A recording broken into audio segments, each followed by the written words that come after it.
Сәлем қыздар, творожно-шоколадный пирог пісіреміз. Бұл енді ерекше дәм.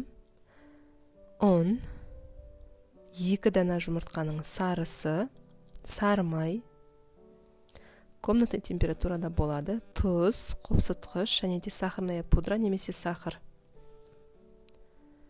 Шым-шым ванилин қосып жіберіңіздер және де шым-шым тұз. Бәрін біріктіріп қамыр жасаймыз. Мінекей қамырымыз дайын. Начинкамыз дайындап алғанша қамырымызды морозильникке жібереміз. Екіге бөлесіздер, екінші бөлігі кішкене аздау болу керек. Кетті морозильникке. Енді начинкамызға кірсеміз. Сахар, творог, кукурузная крахмал және де қаймақ, жұмыртқаның 2 ағы. Осының бәрін біріктіреміз. Миксермен немесе блендермен. 100 грамм шоколадты кәдімгі ыстық суға салып ертіп аласыздар. Қалай ертсеңіздер де өз еріктеріңіз. 100 грамм таза шоколадты ертесіздер. Мен блендермен қолдандым соңына қарай. Формамызды қаптап аламыз фольгамен. Басқа да формада пісіріп көрсеңіздер болады. Маған осы форма ыңғайлы болды, осы пирогқа.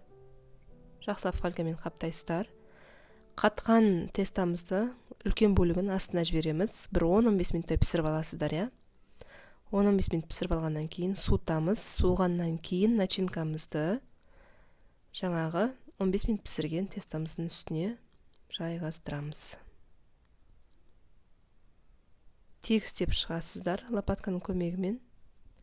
Одан кейін үстіне қамырымыздың екінші бөлігін үккіштен өткізіп жайғастырамыз.